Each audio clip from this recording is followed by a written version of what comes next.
สวัสดีครับอาจารย์ครับผม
Hello and welcome to another Dhamma meeting where we will discuss the Buddhist practices of charity, morality, and meditation.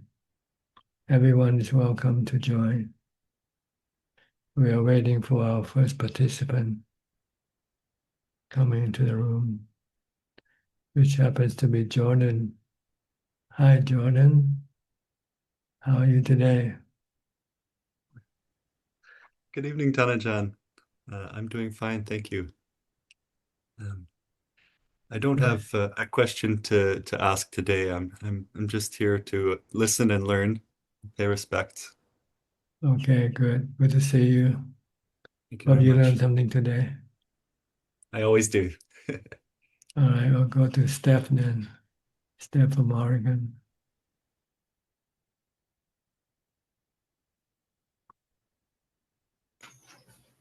Hi, no questions as well, but very happy to be here. You want to summarize what you have learned so far from start to finish?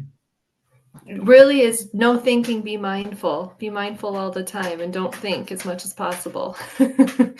And meditate as much as possible. And that's something you never knew before, huh? No, honestly, right now I'm trying to read Goenka and it's too much. It's too much thinking. It's just too much. Yes. I think you're just the mindfulness and the watching. It's, yeah, If you want being. to make your mind happy, all you need to do is stop thinking. That's all. Yes. Yeah, it's too much thinking. Yeah. So that would vote yes. Think less, meditate more. Yeah. Stop Yeah. thinking or think less and meditate more. And you'll Yes. find more peace and serenity, Yes. calm. I agree. That's all you Yeah. need to do. When you practice, you don't have to know so much at all. It's too much. Yes. It doesn't, yeah. I don't know how the intellectualizing helps, but that's fine. We all have different brains. That's the next level in intellectualizing. You need to first have a calm mind Mhm, to intellectualize properly mhm, what we call wisdom, to mhm. find out the truth of our suffering. And that's why, yeah, I'm still a kindergartner, and I needed to know that because I really, when I came here, I thought I knew so much, but then I realized, nope, I couldn't even be mindful. So, Yes. So yeah, I start with mindfulness yeah, and calm your mind, meditate, get to peace, get to jhana. yeah. Once you have jhana, then you have a strong mind, a happy mind to And you deal can with your trust. defilement. Hmm. Hmm. That's all. That's the real theory behind the whole thing. You have a strong and happy mind first, and Yeah. you'll be ready to go into battle with your cravings. Hmm. Hmm. If you're not strong, if you're not happy, you cannot fight against your craving. Hmm. I found that. Yeah. Yeah. Yeah. Because what you crave for is an easy path to happiness, but it's a addictive path. The kind of happiness that is never fulfilled, never fully satisfied, Or not real, like not real. security. It's not, you can't, the You real don't feel security does secure. come from inside. I can't get it from outside. Yeah. That's right. Because Yeah. everything outside is not reliable. Hmm. Sometimes you get it, sometimes you don't get it. Yeah. Hmm. So the goal is to give up our reliance on the external things Hmm. and depends on our inner strength, inner happiness, inner peace. Hmm. As long as Yes. you can understand this thing, I think you're on the right path. Oh, You don't have to read too much about all this other theory. just keep doing my 3-hour challenges, working on up. Yeah, that's more productive. Yeah. Okay, good. No Thank question you from so you much. tonight. No, thank you so much. Okay, you're welcome. Next we'll go to Mike from New York.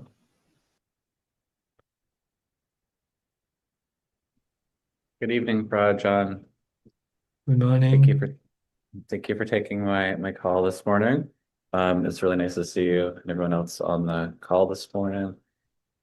Um, Today I wanted to ask you about how you have dealt with negative voices in your own head that come up from time to time, like unwanted guests that kind of take up residence in your mind for times. And even though you can convince yourself that these things are temporary and that they're not self, um, just of sometimes they kind of take up residence and you have to practice patience to get them away. But I was curious if you had any experiences early on in your training where you kind of worked with that.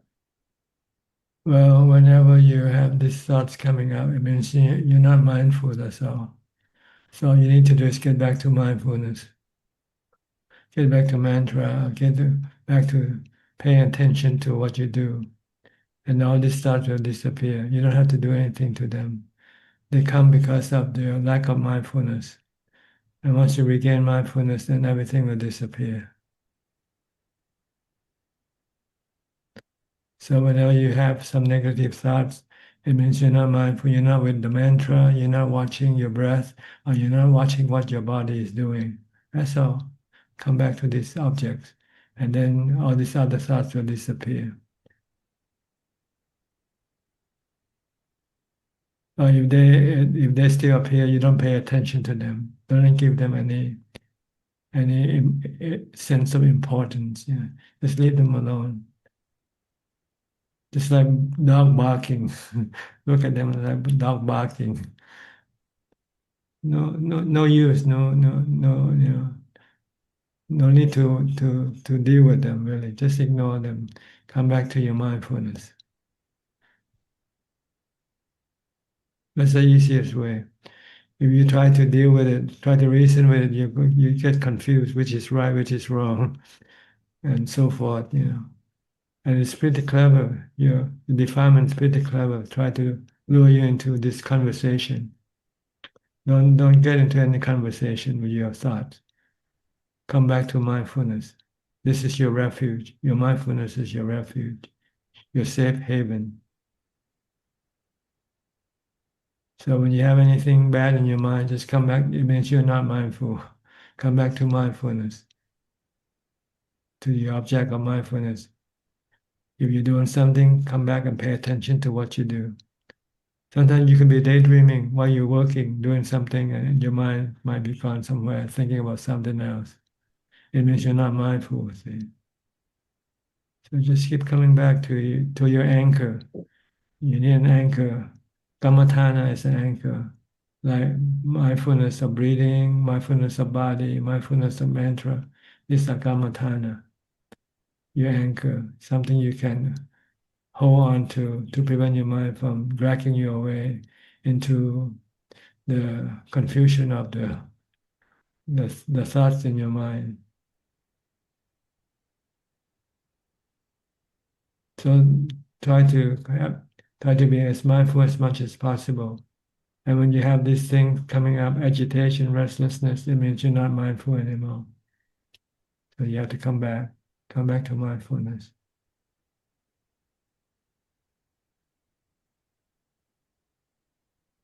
Okay.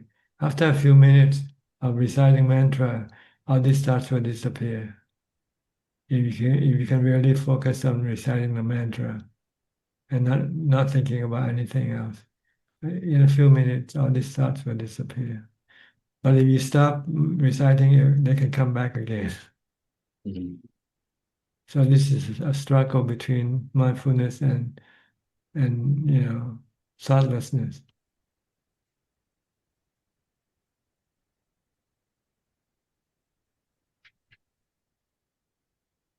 Being mindful or not being mindful, this is the problem. This is the question. To be or not to be, mindful or not being mindful. If you're mindful, you're safe. If you're not mindful, you're in trouble.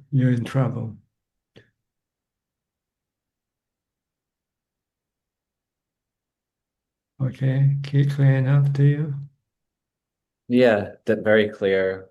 But just even zoning in even more, I had an experience recently where there was like a minor thing that was shared with me, and I knew that it wasn't personal and it wasn't a bad thing, and I could see it from far away as something benign, and then over time it became something that kind of made me a little more upset, and it did cause a reaction in me, even though when it first happened I could kind of see it as something separate and like something that was not big, and so it developed a momentum, um and so it's just cutting that strictly with mindfulness, or like how do we kind of prevent these things from getting steam?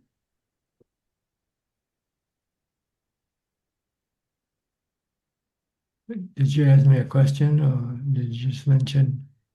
Yeah, kind of like when you can, it's mindfulness is like the guard, but sometimes there's these little like things like it'll feel like a little inconvenience or like a little piece of bad news or something like that, that is non-self and it's separate from you, but then it kind of like a snowball. It kind of amasses more over time, and then it turns into something. Even though you were mindful of it and you saw it as not self, but then it was something that still picked up momentum. It's just the key to that, just kind of like cutting it down, mindfulness, even when it becomes big, or is it more about like cutting it along the way to rid yourself of the clinging to it? Well, the first goal is to stop it by mindfulness. And the next goal is to treat it as an illusion with wisdom. Everything that exists are all illusion. You and me and everybody, we're just an illusion, but we don't know that. We think we are real. And in fact, we are just an illusion. We won't be here forever, do we? A few years' time, we all be gone.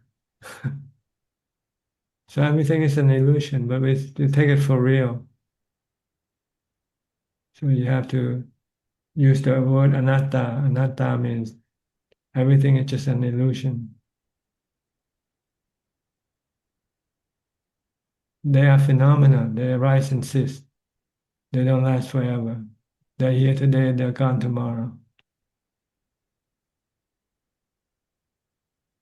So just treat them like an illusion, like clouds, like bubbles, soap bubbles.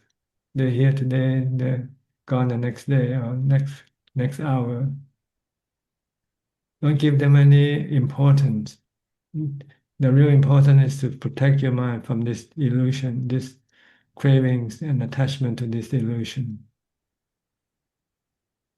which cause you suffering because they don't last. You depend on them, you rely on them, and then the next day they are gone. And you feel sad, you feel lonely, and then you have to start looking for a new illusion. So you're just chasing up one illusion after another. This is the wisdom part. But if you could not think in this term, then you just use mindfulness to stop your craving, stop your mind from chasing after them. Cut off with it. Cut off with mindfulness.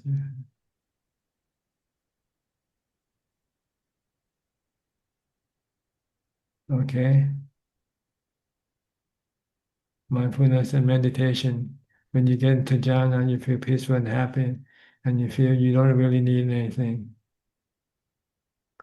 The reason why you still go chasing after illusion because you're not happy inside. You couldn't find the happiness inside yourself. So you go look for happiness outside of yourself, which are all illusion.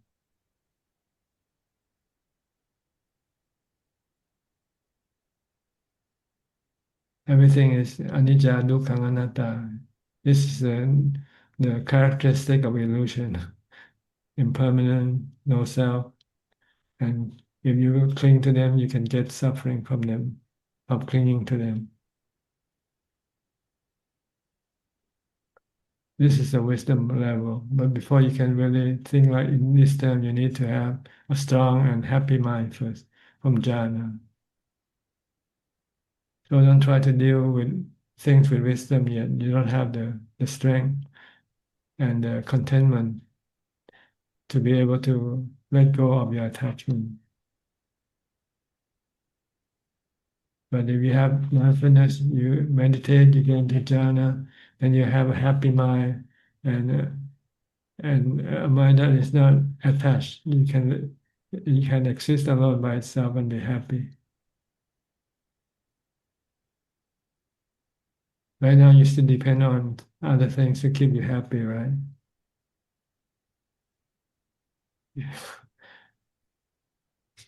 So when they change or when they disappear, they make you sad. They make you feel lonely.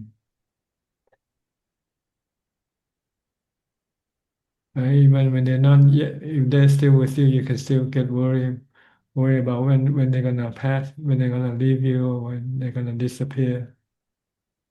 So they're creating all sorts of anxiety and suffering, mental suffering for you if you go after things.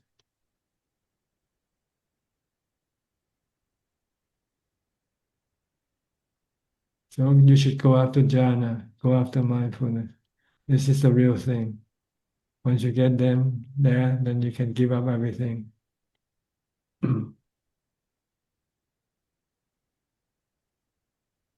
So before you can get into mindfulness and jhana, you have to give up everything temporarily. Go and live in seclusion, go live in a monastery. If you still hang around things around you, you can't stop going after them. So you need to abandon them temporarily by going into a retreat, meditation retreat, to build up the mindfulness and jhana strength first. And if you have strong enough jhana, then you don't come back. You don't need to come back. You can be happy living alone in seclusion, be a hermit. The word might scare you, huh? But if you can live like a hermit, it means you can be really happy being alone.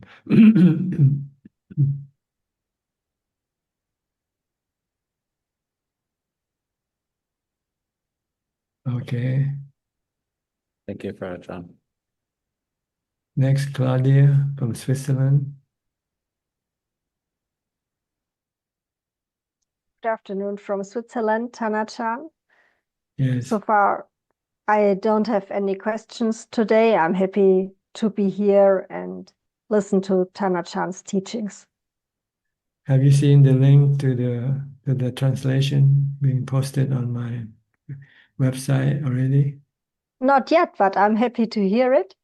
Yeah, you can just go into my website, pastorchad.com, and go to the book section. And then there'll Oh, be a good link, news. say, translation of Beyond Birth in German. I think that's how it's being posted. Thank you so much for this information. This makes me very happy. And then you can send the link to your friends if they want to read them. Yeah, I will do. Download the book. Yes. Yes. Okay, good. Yeah. Thanks for the good So work. yeah, thanks to Tana Chan for all the teachings, and of course I'm also grateful for the help of Kenneth and my husband. Yes, good. Yeah. Okay, anything else? Not at the moment. So far everything is fine. Thank you very much. Okay, we'll go to Philip from Malaysia. Are you ready to become a hermit yet? Going there, moving there slowly. Yeah, slowly. Yeah. Yes. It's. I think. Yeah. I think it's a very very soothing thing. I mean, not to deal with people. I mean, in general. I mean, I like to keep to myself more often than anything. But yeah, slowly. Tanajan, I have a question to ask you actually, with regards to like right livelihood. I know of a person who has actually asked like, but the person is actually working as a I think a waiter in one of those high class restaurants. Okay, practicing Buddhist and things like that. But part of a job is to introduce clients to say, when the clients ask, what's a good bottle of wine and things like that, and because they have to read, and then they will say, okay, this is a good bottle of wine, and it's the person asked me, is that wrong livelihood actually to be actually selling that? But because my job is actually as a waiter in a restaurant, you know similar experiences. I also have been asked, as a air stewardess in a airplane, they sometimes serve clients alcohol and things like that. Is that wrong livelihood? I know everybody has. You mentioned this before. Everyone has to earn a living and things like that. So You can be a nurse, you can be a doctor, you can yeah, be a barber, you can do so many other things. yeah, but I mean, like for example, like I'm just saying that the person, only has a skill set or whatever, have maybe took up hotel catering, or and Well, then it just means you cannot keep the right livelihood yet, that's all. mm, mm, okay, It's not that bad, really, if you still have to have this type of livelihood for your survival. mm, okay, But ideally, it's better not to have this type of livelihood. mm. But it's So still not considered a bad karma that will send you to the hell or to a. But it's not a good livelihood in the sense that you are encouraging people to get drunk, and then they might break the other precept after they get drunk. mm, mm, mm. So similarly, like working for a company that does duty free. I know they say they sell perfumes and chocolates and things like that, but I think a lot of their a lot of the income comes from duty free alcohol. So Yes, if anything with any alcohol involved, then it's not considered the right livelihood. okay, But it doesn't mean that you cannot work and do this kind of job. You can still do it, but it's just that you are not practicing the ideal Buddhist type of livelihood. Ideally, you don't want to sell anything that can hurt other people directly or indirectly. You sell alcohol to people and they drink it and they get drunk and they get into a fight, they get into argument, they get into a car and drive and get into an accident. All these things that can happen from drinking alcohol. And you're the one who's selling them, then you're actually helping to have this thing happening.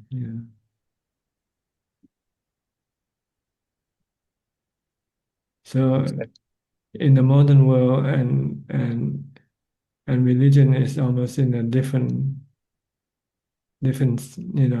corner. The world is now more inclined toward this types of livelihood.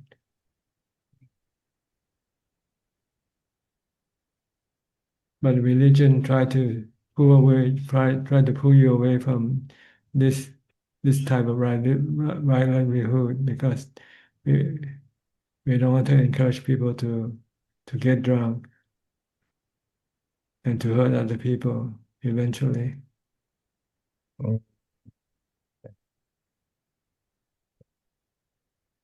Okay, is this clear enough? Yes, Tanpa Ajahn. Okay. Thank you, Anything else? No questions, right? Okay, Just we'll go to Alvin then. Alvin from Malaysia also, next door to Philip. Yeah, You tell Namaskar, Tanajan. Yeah, very close to Philip. Yeah, but we seldom see each other. No, Tanajan, I'm just listening. I got no question tonight. Thank. Okay. Kwan Liman also from Malaysia.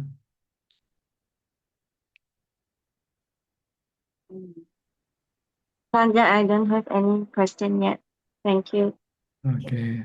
Nining from Indonesia. Yeah, Ajahn.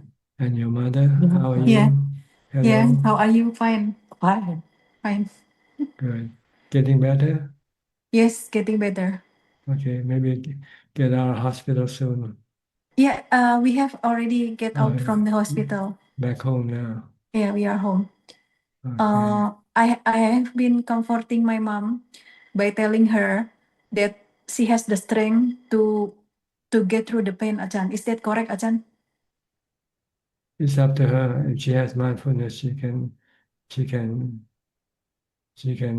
endure the pain. Yeah. Yeah. So she needs to be mindful when she feel painful. Just keep reciting Bhutto, Bhutto, or keep chanting. And then the pain, yeah, and the pain can become decreased. The actual pain might not decrease, but your reaction to the pain might decrease. Yeah.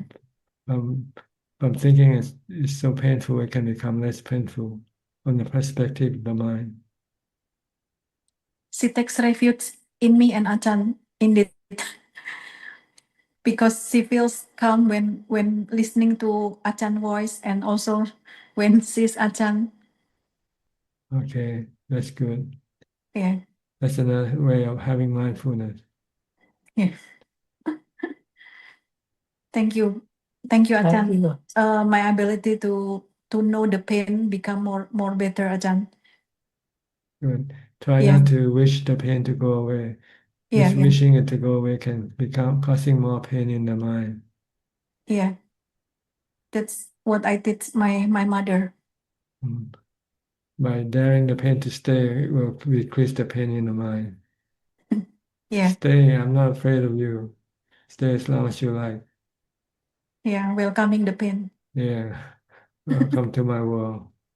Yeah. Pull back the mind to the right direction, Yeah, not in the direction. back to equanimity, not reacting to the pain. Yeah. Not to wish it to go away. Yeah, Ajahn. By ignoring it, the best way is to ignore it by concentrating on chanting or reciting a mantra. Yeah. That's why I'm become very busy, because I help my mom to ignore the pain with so many ways. Recite Buddha or doing anything to ignore the pain, like that, Ajahn. Encourage her to recite Bhutto with you or chant with you. Yeah, now 20 minutes and more. And also we both doing meditation during Dhamma in front of the kuti. Good. For 30 minutes. Yes. I do Anapanasati, and my mom recite the Buddha. Good. Yeah. It's just like coming here without having to come here now. You can meditate at home, not just like when you came here and meditated before. Yeah. Thank you so much, Ajahn. Thank you so Yeah. That's You're very welcome. helpful. Yeah. Thank you, Meditation Ajahn. can help calm your mind, ease your pain in your mind. Yeah, But the physical pain might remain the same, but your your perspective of the pain from the mind the pain seems to become less or not. You don't feel bothered by the pain. yeah. It's Okay. different from the body and the know, the one Yeah, the one who who is knows. in pain and the one who know the pain, Ajahn. The less reaction, the better. Just to be merely knowing. Yeah. Okay, good. Okay. Thank you You're so much, welcome. Ajahn. Thank you so much, Ajahn. Next, Saket and Nita. Namaskaram, Ajahn. Yes, what can I do for you today? Frajan, I had a question quite related to what Nining just discussed. I was starting to draft a living will, like supposing if I'm in a vegetative state in the future, what should be done? And there were two items in the sample that I was looking at. One is that if I'm in a vegetative state, that, giving me artificial food through a pipe or air through a ventilator, that should not be, that should be stopped. That should not be done. Which makes sense to me because I want the body to be able to perform on its own. And the other one was around pain management, which is that, should we take any painkillers to ease the pain? And I felt a little frightened to say no to painkillers.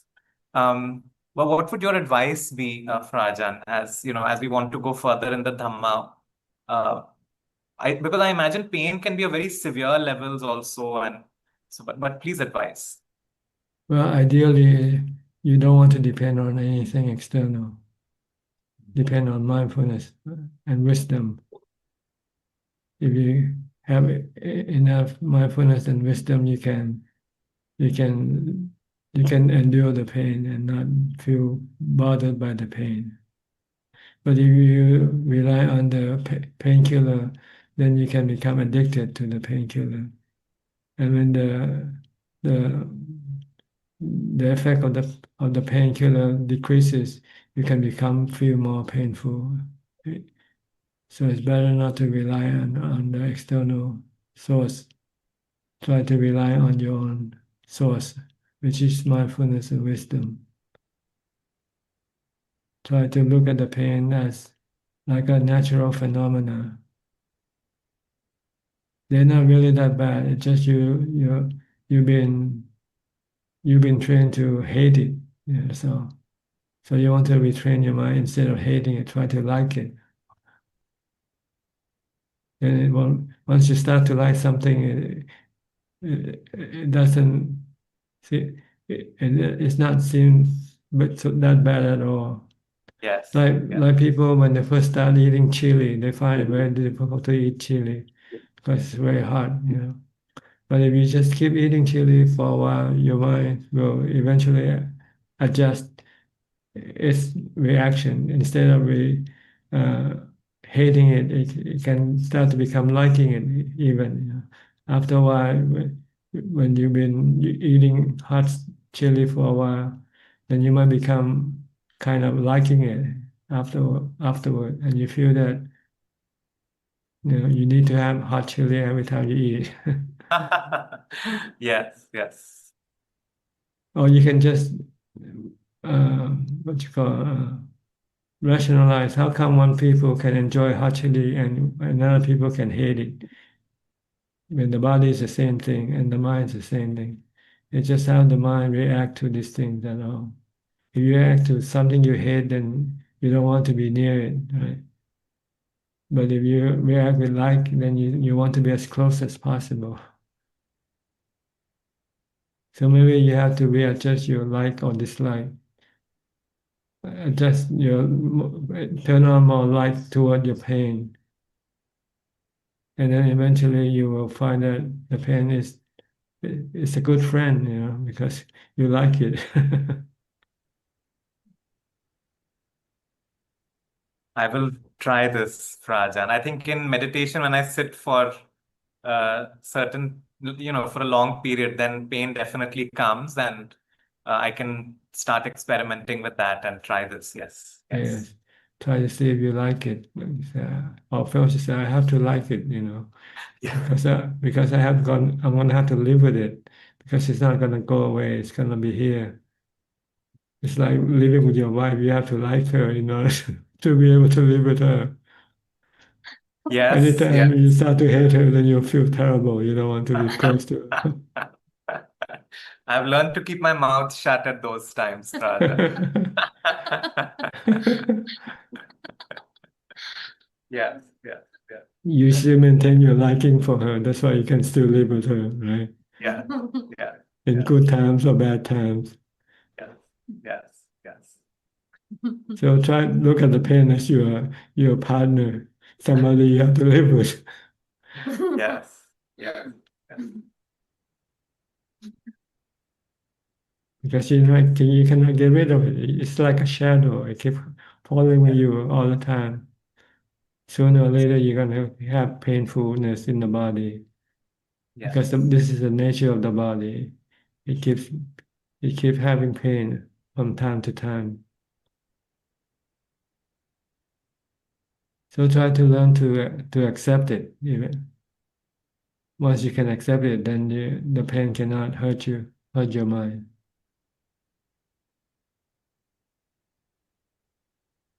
So this is part of the practice when you meditate. When your body feel painful, you don't want to stop. You want to try to find to train your mind to accept, to absorb this pain, and to enjoy it if possible. Be a sadist for once, you know. Yes, yes. Mm. And Frajan, however, when we go for surgeries, then they kind of give us anesthesia and, might be like local or might be general where you just completely blank out. But I That's suppose okay. That's that's okay. okay. Right, right. Yeah. Or when you have to have a tooth, you have to pull out the tooth. They might Yes, inject some anesthetic to stop the yes, pain from appearing, you know. That's okay. But if you yes. want to not to use it, that's okay also. It's up to you. Yes, Rajan. That might need a lot of meditation practice for me to Yes. get to Yeah. that point. Yes, yes. Mhm. Okay. But definitely your guidance helps a lot. Thank you so much, Rajan. Okay. Anita, nothing from you today? Nothing, Prajan. I've got a headache again, and I'm trying to work without taking a painkiller today again. I And had a similar situation a few weeks ago, and you suggested your advice was not to take a painkiller, so I did that and I meditated, and it actually went away after a couple of hours. So today again, I'm gonna try for that. So hopefully it works. yeah, But just keep doing it and keep after a while you'll become more acquainted to the pain and you might have less dislike or reaction toward the pain, aversion for the pain. Our yes, problem is our aversion for the pain, which true. caused our suffering in the mind. Mm, yes, yes. So True. we want That to is stop this aversion, this suffering in the mind by either just being merely not reacting, just merely knowing, accepting. Hmm. Yeah, earlier I used to get more frustrated when I have headaches. Now I'm like, oh, it has come again. Yeah, just accept it. By hating it and by wanting it to disappear can become more painful than the pain itself. Yes. Okay, good. Thank you for your advice, You're Prajan. welcome. Next, Kek Yen So.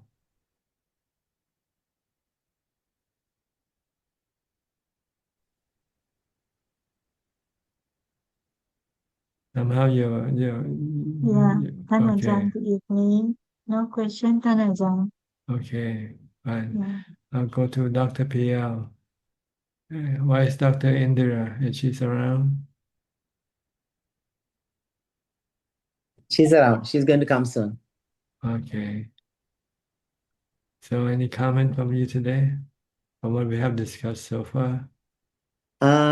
Yeah, the Mike asked about the question about thoughts. I think you're absolutely right. The mindfulness is the key. I think that the sutra Buddha talks about the 5 animals, how 5 animals try to pull you, like your eyes goes to your, the whatever you see, ear goes, but mostly the mind goes to whatever the thoughts. But if you are mindful, I think you can control it. But there also Buddha gave a nice discourse. This is a discourse, actually, metaphor. He gets called Chappana Sutta. Also, he gave another one called, it's literally called How to Stop Thinking. It's called Vitakka Santanaka Sutta in Majjhima Nikaya 20. But I think it's a better translation is how to get rid of distracting thoughts. So Buddha gives a few examples. I mean, if you can't, you be mindful, still the mind goes. The gatekeeper is not strong enough. It can thoughts can creep through the gatekeeper. So then, how to get rid of it? So I'll give you a couple of examples. He gives 5 examples there. The first one, he says, it's the thought which comes is a negative thought. He'll try to replace with a positive thought. Or for example, he says thought of anger that comes in, give loving kindness like an antidote. So the metaphor he gives here is like a skillful carpenter removing an old nail with a good new nail, just pushing it through. So the second metaphor I will say about the second one is the most powerful one I thought was young person wants to live very clean and nice, and suddenly a dead carcass falls to the neck, or like a snake or animals. What the young person will do is quickly throw it away. So just like that, he says, when the thought comes, you know the negative consequences of that thought if you chase after that thought. So try to quickly get rid of. So there are 5 things, if Mike can read. It's called Vitakka Santanaka Sutta, Majjhima Nikaya 20. I thought I'll add that. So the mindfulness at the beginning, the wisdom at the end, I think in between you can use these techniques. Obviously, when you know everything is anitya dukkha anatta, you don't need these metaphors or practices, but it might be useful in your practice, I thought. Yes, that's good. But I tend to incline toward the mindfulness or wisdom part, which is really, for me, I found more effective than trying to reason with your bad thoughts. Yeah. At your level, I think you can, but I see. we are still in the kindergarten level. Yeah. If you cannot use mindfulness and wisdom, then you have to use these other things. Yes, other techniques. Reasoning. Yes. When you're angry at somebody, you should use metta, forgive loving them. kindness. Yes, Yeah, loving that's kindness. right. Or when you have sensual craving, then you might have to use a super or something. Yes. It's true. Antidotes. Yeah, to use the antidote. Medicine. Okay, that's fine. Hi, Indira. How are you? Good, thanks, Ajaan. How are you? Good. Do you have anything to say or ask? No, I was listening to him. Yeah, what I use mostly is when I get angry or like upset a bit. I do loving kindness to them, and that makes it much easier to move on. I think it's benefiting you more than them, right? It's just you. Yeah, because it's you who's hurting, not the other people. Exactly. So you feel good and you don't think about it anymore.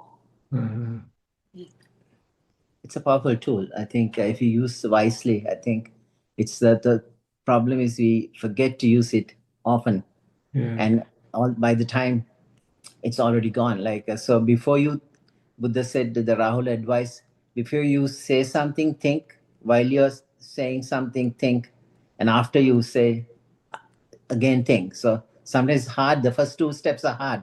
Most of the time, we think after, oh, I shouldn't have said that. But at I shouldn't have least got angry, type of thing. easier said than done. Yeah. That's where the mindfulness comes in. I think that's Rahula is Buddha's son. That's the advice he gave in one of the sutra, Rahula Vada Sutra, I think. Yes, Tanaja. Okay, good. How's everything? Fine? Everything is good, Tanaja. Yeah, it's getting warmer. Spring is coming, flowers are blooming. Yes. So which is nice. Yeah. And I'm in the garden. You have any traveling plan for the spring or summer? No, we went to Sri Lanka and came. Summer, I like to. I like to spend in the garden with my flowers. We are hoping we can come to Thailand to see you. Yeah, and next year. Yeah, we'll see. Yeah, I think we will somehow work on that. Yes, Tanaja. Okay. But you're here now. You're right here with me now. in Thailand. Until then, yes. But it will be nice to see you in person. Yes. Okay. Yes. Nice talking to you. Nice talking to you, Thank you, Okay. Tanaja. Thank you so much. Teruan. You're welcome. Next, full moon from China.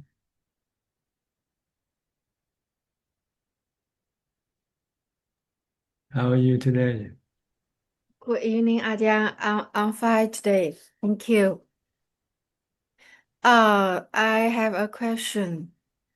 Is that I can reciting Pito when I'm sleeping and seeking meditation and walking meditation, but I cannot reciting Pito when I'm eating and talking to others. So my question is that how to do it when I'm talking and eating, keep reciting Puto. You focus on your eating, using your eating as your instead of Bhutto. Watch your body eating the food. Or when you're talking, just watch the body speaking. Instead of using mantra, Bhutto, just you can when you talk, just keep watching what you talk. When you eat, just keep watching what you eat, what you're doing. Don't let your mind go think about other things. That's the goal. Keep it with the body. Okay. I understand it, but a little hard for me to knowing the body. Well, you can try and just keep watching the body. If the body is walking, walk with the body. If the body is sitting, sit with the body. Just keep watching the body like the body is your boyfriend. Keep watching him all the time. Don't let him disappear from you, your thoughts, from your mind. Okay. I got it. Understand it. I will try. Yes, you can choose between mantra and watching the body. Sometimes you feel difficult to use the mantra, then use watching the body. When you find that watching the body is not as good as using the mantra, you can come back to the mantra. So you can switch back and forth between these two. Or sometimes you can use both, watching the body and also reciting the mantra at the same time.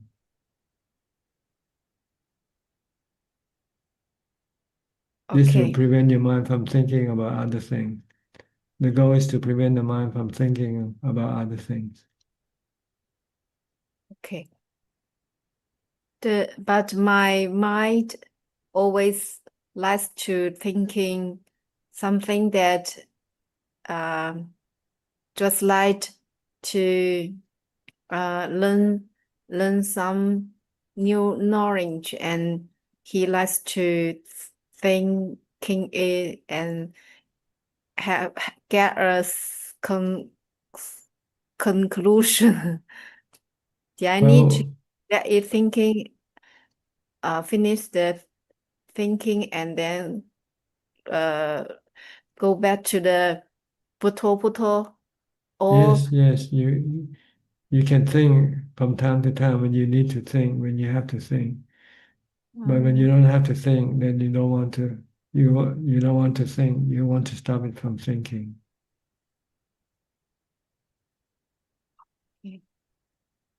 okay. But Thank if you you. meditate and if you go to a retreat and there's no need for you to think at all, then you should try to stop thinking all day long if you can. So that when you meditate, you can get into jhana easily. So it depends what your goal is. If your goal is to get meditation into jhana, then you don't want to think at all day long. But if your goal is you still have to work, you have to deal with people and think, then you still have to think from time to time. So we're speaking to different level of practice of mindfulness. Retreat level or just ordinary life, living ordinary life, then it's a different level of mindfulness we apply. Because on ordinary life, you have to think about what to do, what to eat, where to go, and so forth. Okay. I understand it. Thank you. I will try. Okay. But the goal is still to try to prevent you from thinking as much as possible. Try not to think when you don't really have to think. Okay. I also Because, have, okay. because with less thinking, the mind will become lighter and feel happier. With more thinking, the mind can become heavy, restless, and agitated. Yes, yes, yes. Okay. Okay. Sitting meditation with reciting puto and just a little improved, not very various. Yes, it's a slow process. So you have to be patient. Just try to keep doing it every day, and you'll be moving along slowly like a snail. But you're going ahead, but just slowly, that's all. You have to be patient with your practice. The whole sitting meditation, I need to keep reciting puto. When can I stop chanting When your mind stops thinking, when your mind stops thinking, you'll know that you don't need to recite Bhutto anymore. Oh, okay. I think that it will disappear itself. Yes, when the mind stops thinking, then the Bhutto will disappear automatically. Oh, automatically. Okay. But I if can. you still keep thinking, then you have to keep reciting Bhutto.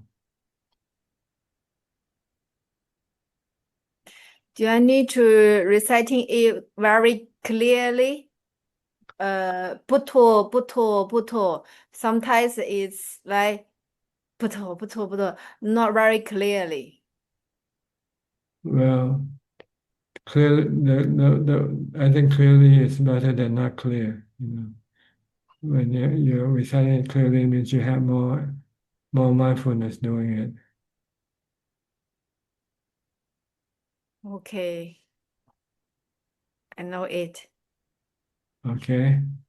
Yes. Try it, see how it works. Okay. Thank you. You're welcome. Next, Masha from Ohio.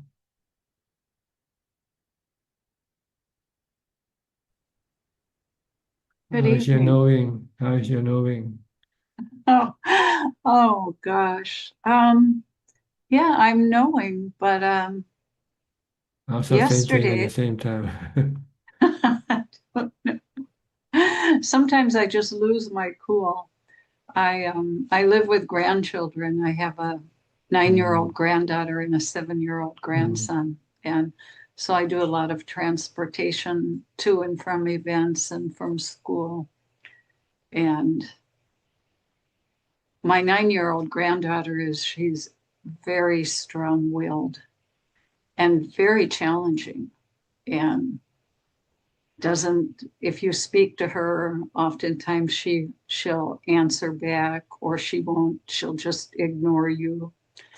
And she has her softer moments as well. But from my generation and how I raised my own kids, we didn't allow that type of behavior. But the parents, they've spoiled the children. They get everything they want, everything to make the child happy. And so then as a grandparent, I'm not spoiling the children. I'm the one that draws boundaries here and there, because I'm thinking, you need help. You know, this is not going to be good as you grow older. You need some boundaries. You need to hear no. Somebody needs to tell you no. Somebody needs to not just make you happy all the time. Or, pick up your clothes from the floor. Take your dish to the sink. Say thank you. Say please. And so I had an encounter with her last night, and she was challenging me, and I lost my cool. I got in an argument with a 9-year-old. And I'm still, as I listen to what you're telling people today, my mind is still burning over that argument, and everybody else has just gone their way, gone to school, gone to work. They have some other thing to occupy their mind with. Yeah, and I'm thinking, how did this happen? Why do I fall into this trap over and over again? Why am I feeling responsible for her behavior? Maybe I need to pull back on that. Am I too attached or invested? Or yes, if you feel bad, it means you're already too attached. Too much expectation from them. Too much expectation. Yeah. Yeah. So I need to work on that. Or your desire, you want them to do what you think is right. I do. I really do. And that can cause you to feel bad when you cannot do it. Yeah. Yeah. When I'm by myself, I'm really happy. My practice, my steadiness of mind, the certainty of the path. Because there's no challenge for you. Yeah. As soon as you get some challenge, you lose your cool, you forget your mindfulness. Oh, I did. Yeah. And then I get irritable over little things. And I'm like, so I still have a lot to... back. You have to pull yourself back. I do. You can become a knower, not a reactor. That's right. It's like I allowed these fires that light in the mind. As my practice has gotten stronger, the fires, they just burn hotter. And then I have to pull it back. It's like I feel it. The fire is intense, because usually I'm, pretty calm and steady. And then when I slip, it's like burning hot. But I'm going to work on it. I have to work at it, because more and more I think, when the time of death comes, where is my mind going to be? Will I be able to be steady in my mind, or will my mind actually go back into my old life? Or Yeah, That's, I've been thinking, that's a challenge you have to find out. I won't know until the time. See, that is very scary for me. I want to have some control over that. So you might have to create some kind of discomfort that might seem to be close to at the time of your death. Like when you meditate and you have painful feelings, try not to stop and try to deal with the painful feelings. Yeah. Because when you're about to die, the only thing that you will have to face is the pain, right? I don't know. I I guess pain could come. Desire might come in the mind. Maybe I'll be wishing for something and that will pull me to a rebirth. I actually don't know. I guess that's the test. The big test comes So you at might the want to time of go death. to some place scary, some place that can cause you to feel your life is being threatened. Mm. Then you can test it to see if your mind can still remain knowing and not reacting or not. Okay. Well, yeah. I think my little time with the granddaughter is that's pretty scary. And I failed the test. Yeah, you should not fail this simple test yet. This is a very simple test, so I need to work on these very basic ones. You have to know when to stop, when to stop talking or when to stop reacting to her. Yeah. Anyway, Okay. it's humbling, these little interactions in the lay life, they really do show you the deficiencies in the practice. And so, yep. Okay, Anyway, good. thank you so much. It means Thank you for your listening ear.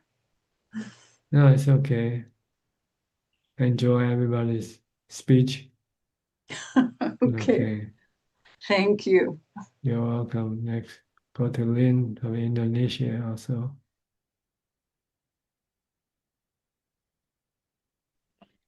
Good evening, Panajan. Hope you're well. Yes, I'm okay. Thank you. Good to hear that. So no, my question's supposed to be like this. So we meditate at different places, right? But there are some places that can give an easier way or an easier energy to meditate. Is that true that some places will have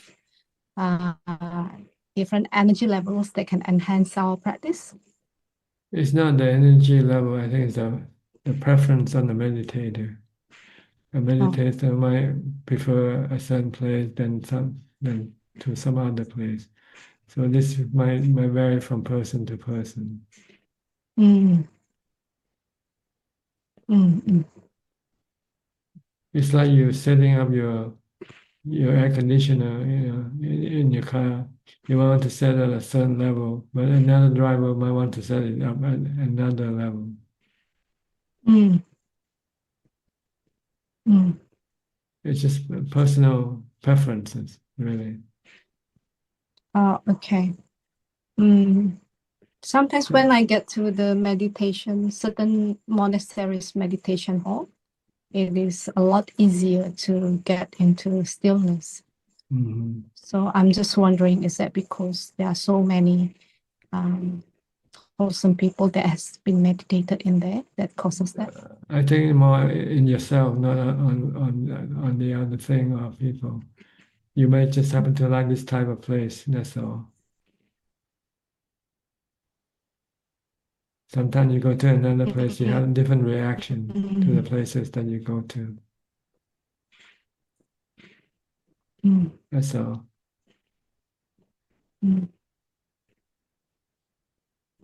Okay.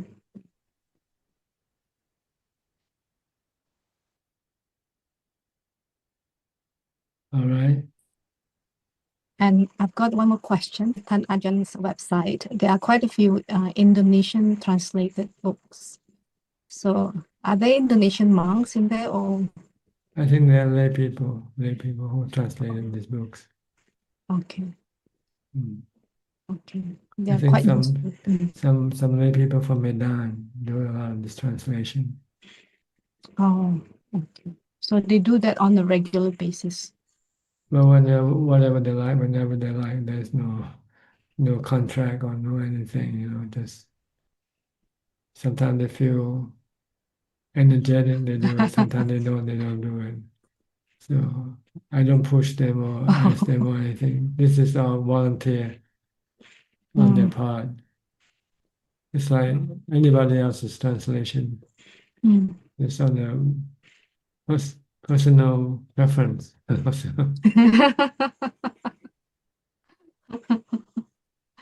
But they are very useful. I sent one of those books to my mom, and she could understand better.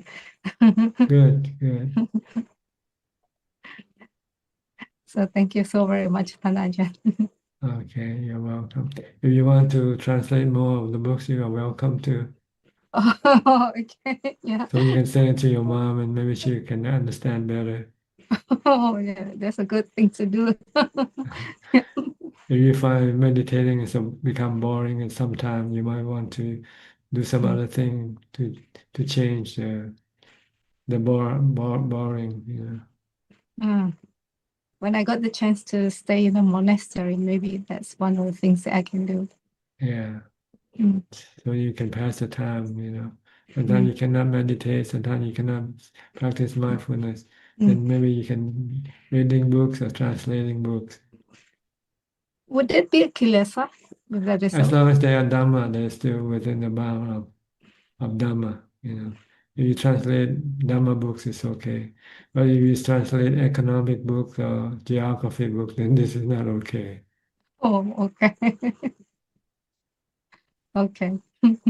Because the Okay, subject then. matters. If you translate Dhamma, you're learning the Dhamma at the same time. Because when you translate, you have to think, right? Think about the Dhamma that you try to translate from one language to the next. So at the same time, I would be learning also, is that correct? That's right. Yeah. Or you might be translating books that you haven't read before. Or books that you have read but not as careful as like when you're translating. Yes, When you're that's true. translating, you go a lot slower than when you're reading, because you want to make sure that you understand what you're trying to translate, right? What about if the meaning is not exactly the same as the original text? Well, you try to be as close as possible. Try to put in your own understanding or your own interpretation. Oh. If you're not sure, then you might have to study more, to think more. What does this really mean before you can, until you really understand it, and then translate it. Don't try to translate and not knowing what you're translating is correct or not.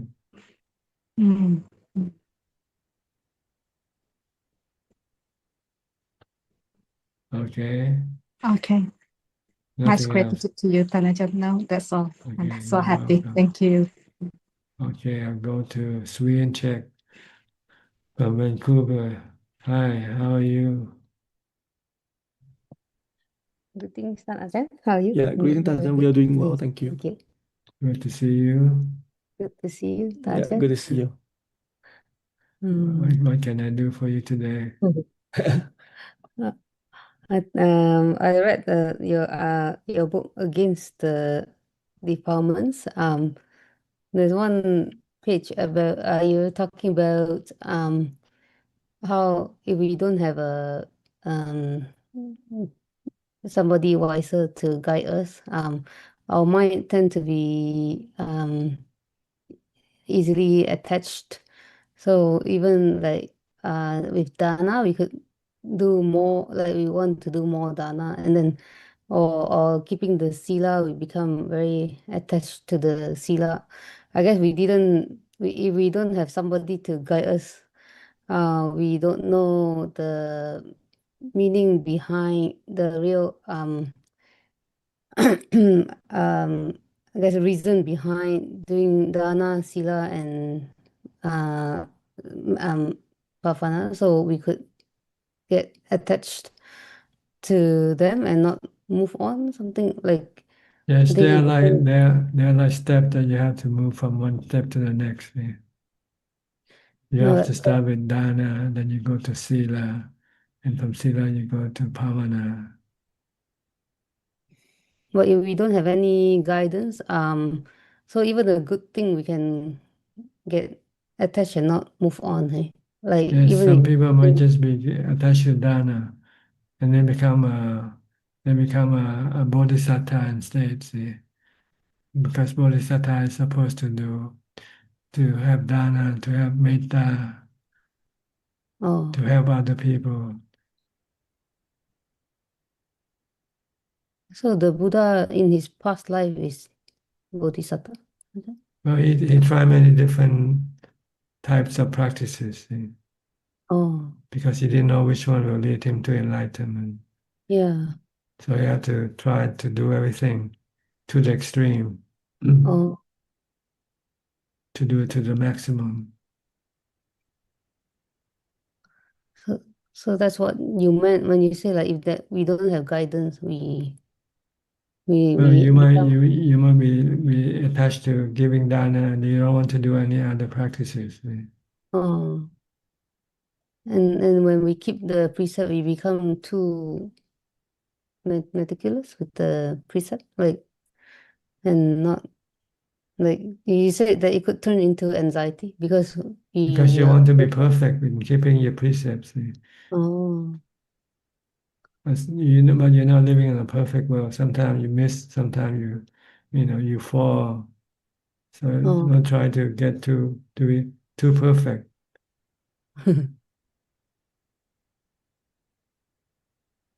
just have to try our best. Yes. And when you meditate and you got jhana, you become attached to jhana. You Attached don't to want to the go to jhana. wisdom. Oh, So with the so teacher, he knows that once you get jhana, you have to go to wisdom next. Yeah. oh, So these are like classes that you have to move to from one class to the next, from one level to the next.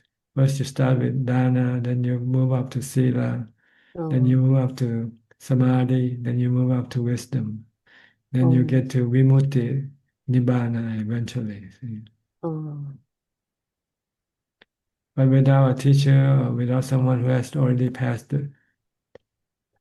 this route before, you might just when you're giving dana, you feel good, you feel happy, and you yeah. feel that's all you need to do. You don't have to. Why do I have to keep the sila for? Why do I have to meditate for? When I'm happy giving dana, Oh, so you might just become attached to just giving dana and not moving yeah. ahead. Oh, Mhm. so we need the teacher to tell us that We okay, remind you that the path consists of many steps, not just the one step that you are in. yeah. Like when when you enroll in kindergarten, you might don't want to move up to because kindergarten is so easy and you're so happy with it. Yeah. You don't want to go up to the next harder level. Yeah, try to stay there. Yeah. Stay forever in kindergarten. Yeah. Yeah, that makes sense. That makes sense. If you don't have somebody to push you, you know. Mm. Okay. Yeah. Okay. Thank you. That makes sense. Yeah. Initially, I too have a questions like reciting Buddha.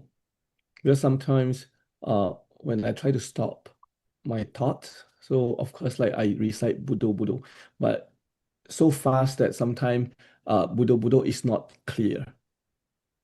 But you just mentioned that trying to be clear. Well, you can be fast and clear at the same time. Yeah, that's the thing. When I get fast, then it's not clear. That's my problem. Then slow down. Try to stay clear first. Be clear first. Okay. Then try to not to be clear. Yeah. Yeah, I have this sometimes. That's why I question myself too. Like, not clear meanings that maybe mindfulness is not that strong. That's right.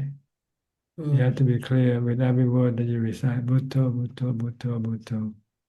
Then you are more concentrating. You are more focused. Then trying to muddle through. Bhutto, bhutto.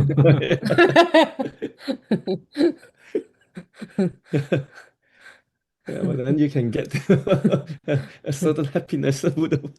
But yeah, okay. You So might ending huh? up going to sleep without knowing it. Yeah. Yeah, it could be it's kind of like exhausted. You have to be focused. Yeah. Yeah. Like when you take photography, without the automatic tool, you need to focus the lens yourself, right? Yeah. Or then you get a blur picture. Yeah, I guess that's exactly what I'm getting. Oh. Blur Buddha. Be focused, clear. Yeah. And that itself is training the mindfulness. Ah. Yep. That's a word in the sutta that says clear comprehension, right? Yeah. Yes. Yeah. That's mindfulness, clear comprehension. Oh, yeah. Buddha, clear comprehension. Yeah. Yeah. And then Buddha is saying using a clear comprehension in our daily, it's kind of in our daily activities, right? Moving That's forward, right. backward, That's wearing right. shirts. Yeah. Oh. Meaning no thought coming in. Yeah. Fully focus on what you do only. Like when you play mahjong, you don't focus on other thing, right? You play mahjong sometimes? No. I watch my parents Never. play, yeah, but I don't know how to play. No Never. matter how I watch like so many times, but I Or don't know when you how. play cards, you're concentrating Yeah, on yeah, what. cards, yes. Focus. Pay attention to what you do. That's what it is. Closely. Yeah. But then So when you thoughts can come, you can recite fast and clear at the same time. not at that level yet. Then you don't have to go that fast. It's not necessary to go that fast. Maybe I want my thought to go away. That's why. Yeah, you shouldn't want it to go away. You Yeah. just keep focusing on your mindfulness, your Bhutto. Then the thought will disappear eventually by itself. Yeah.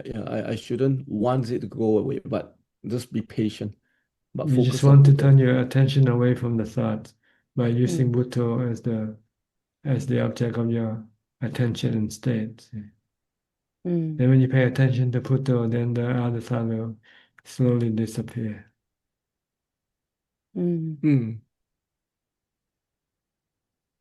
Yeah, I Okay. really love the camera analogy.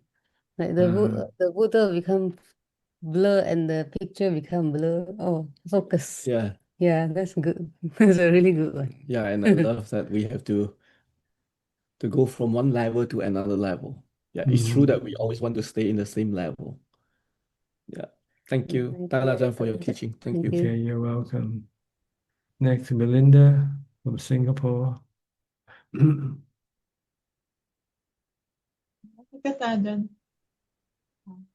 Yes, what can I do for you?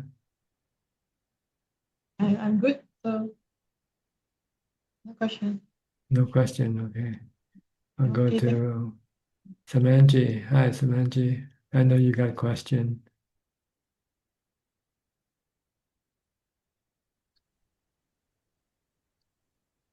Hi, Tanaja. Good evening. Yes, what can I do Can for you hear you? me? Yes. Yes, perfectly. I have a few questions. Yeah. First, Ajaan, meditation is said to calm and refine the mind. I mean, in the case of an arahant who has reached the ultimate goal, does meditation still have a role, or is it no longer necessary for an arahant?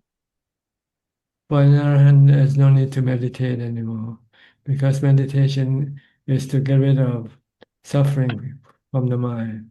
Once there's no suffering, there's no need to meditate. But you can meditate still if you like. Okay. Thank you for your answer, Tanajan. My second question is the Buddha once compared money to a serpent, I think while in a conversation with Venerable Ananda. But today, many Buddhist monks handle or use money. Is money strictly prohibited for monks, or is limited use considered acceptable? Well, originally the Buddha prohibited monks to have any money at all. But then Yeah. there are some cases of which monks might have to buy something like medicines or something necessary to maintain life with. So the Buddha then have some exception, allow monks to have money, but with conditions attached. Like monks cannot keep the money themselves or spend the money themselves. It has to be kept with a trusted lay person. And then whenever the monk needs some money to buy something essential, then he asks the person who keeps the money to go and get the thing he needs. But he should not consider the money to belong to him. The money belongs to the giver still, to the people who give the monks the money. It's not the monk's money. It's your money. When you give money to monks should not consider it to be the monk's money, but it's still your money, and it's being kept by a trusted person for the use of the monks. So if the person who keeps the money steal the money and don't spend the money all on some other thing, the monk cannot do any complaint, cannot say anything. The only thing he can say is to tell the donor that the money that you have trusted with this person is no longer available for me. So next time, don't give the money to this person. Okay. So this is basically how monks should treat the money, deal with the money that they're given. But nowadays, this rule has been kind of not fully observed. Now sometimes monks just accept the money and keep the money and spend the money themselves. Okay. And they should not spend the money on non-essential things like trips, or buying iPhone, buying stuff like things. Okay. They should buy things essential like food or medicines Okay. or robes or something like that. And Tanajan, sometimes now in almsgiving ceremonies, where I mean during dana, sometimes lay people offer Buddhist monks money. Maybe they they put notes to inside an envelope and they offer it. That happens sometimes, but that's not at all acceptable, right?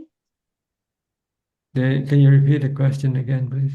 The thing is, sometimes during almsgiving ceremonies where we offer food to Buddhist monks, I have seen sometimes people give I mean notes, currencies or whatever. They put Yes. it inside an envelope and they offer it to monks. That means that's not acceptable at all, no?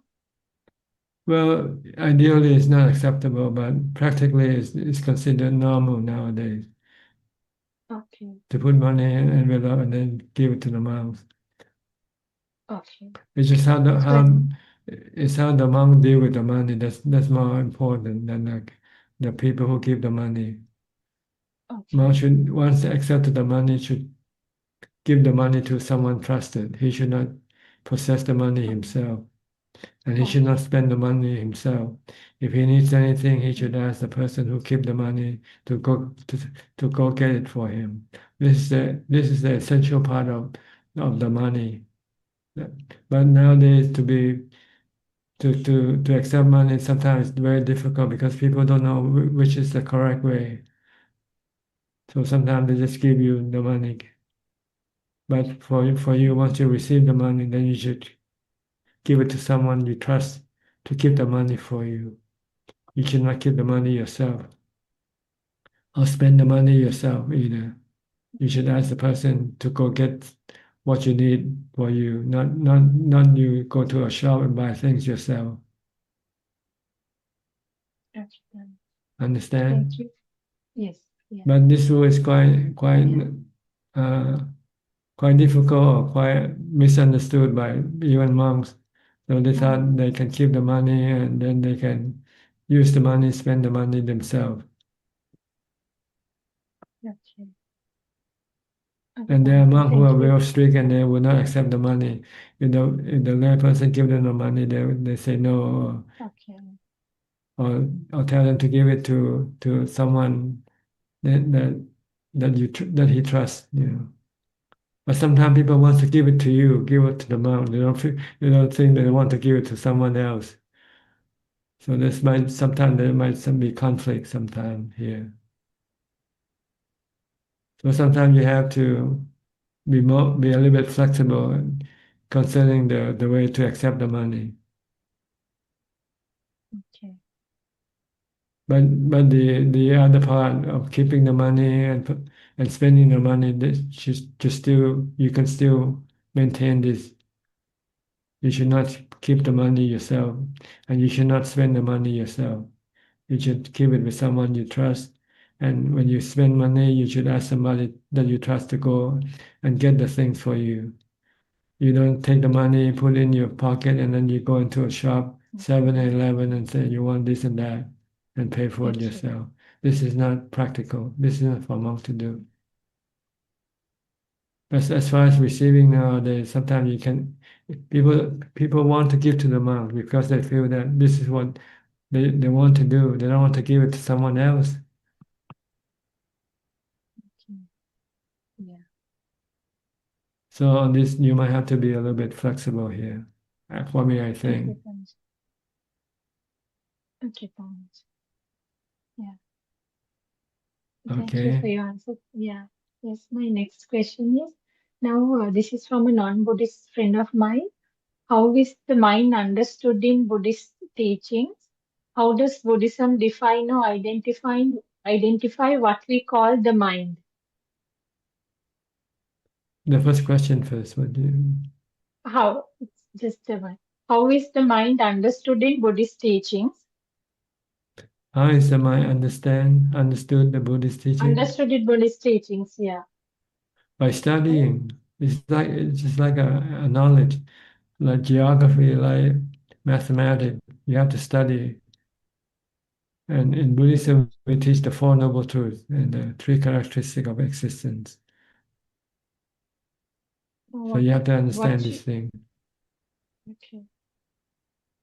And Okay. again, what she asked was, yeah, what she asked was, how does Buddhism define or identify the mind as a concept? Mind.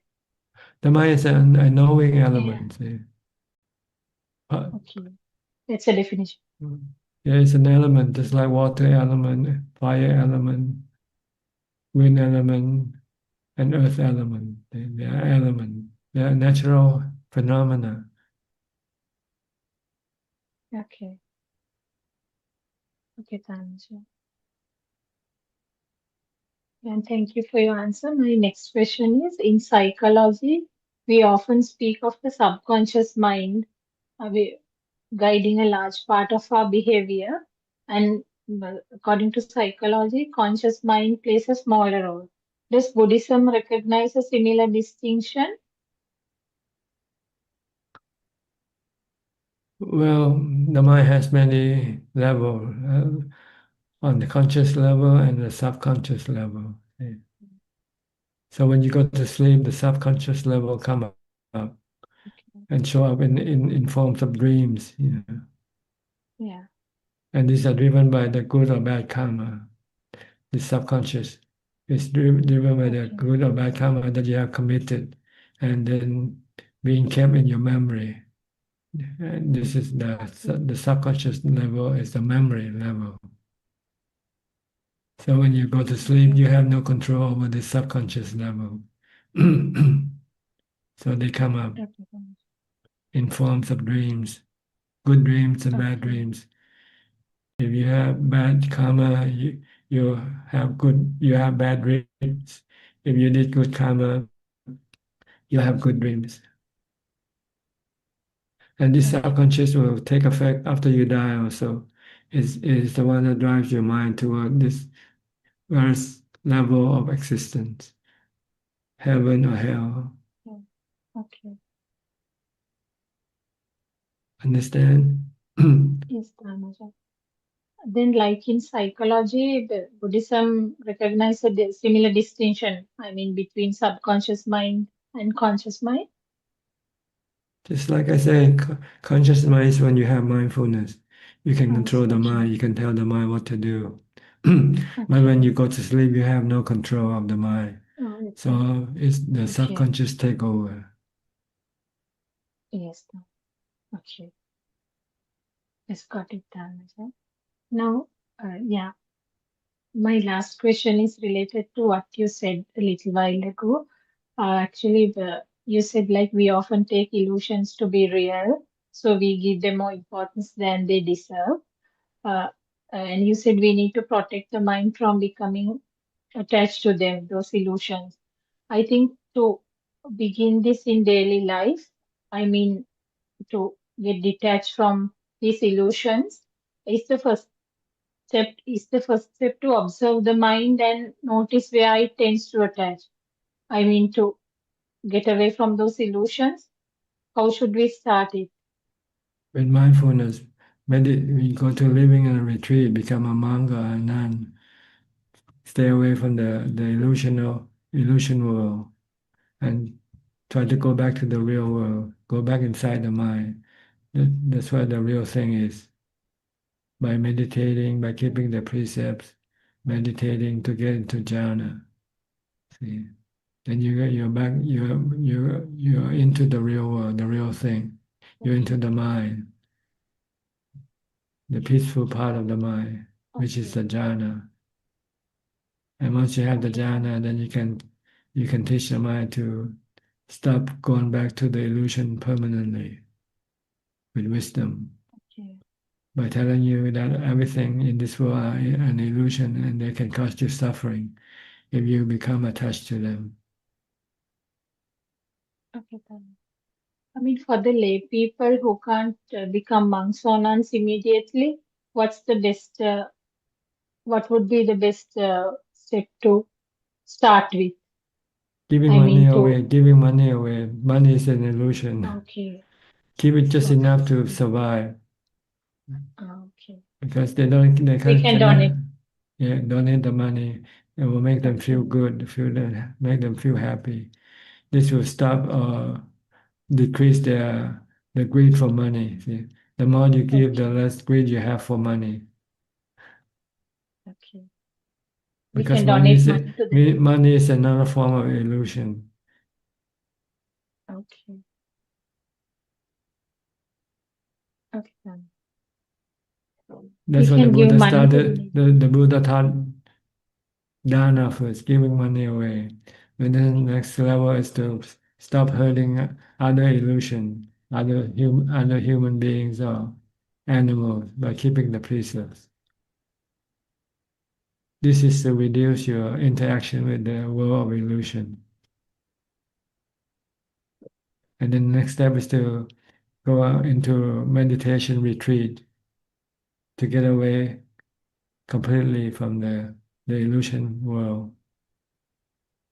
First, you do it temporarily, maybe once a week during on Uposatha day.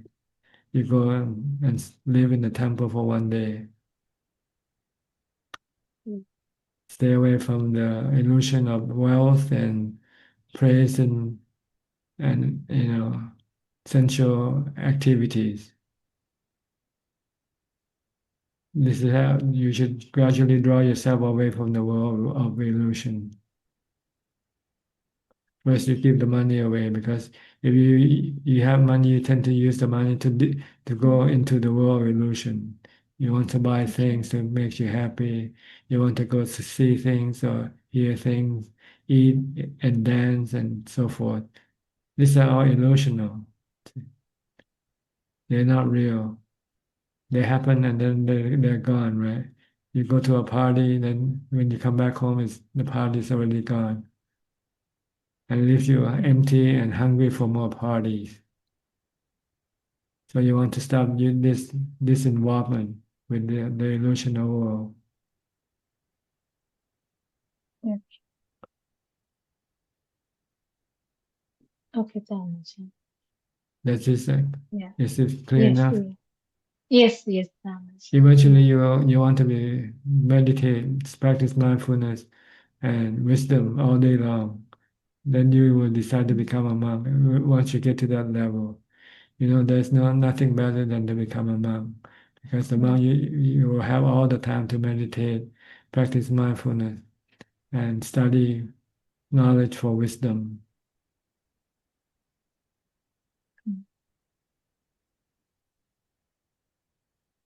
Yes, Anything Tanajan. else? Yeah, that's all I have for today, Tanajan. Thank you Okay. very much for your answer. So nice talking to you. Yeah, Wish you nice good talking health to and you. happiness. Nice to hear Thank you, your question. Tanajan. Keep coming Thank you more so for it, much. okay? You have more Sure, questions, keep coming back. sure will do, Tanajan. Okay, you're Okay. welcome. Next, Maria. Hi, Maria.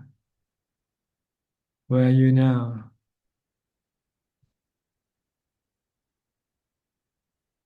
Hello, Tanajan. We are now in Sikkim. Sikkim, This okay. is the group. Northern Yes, India.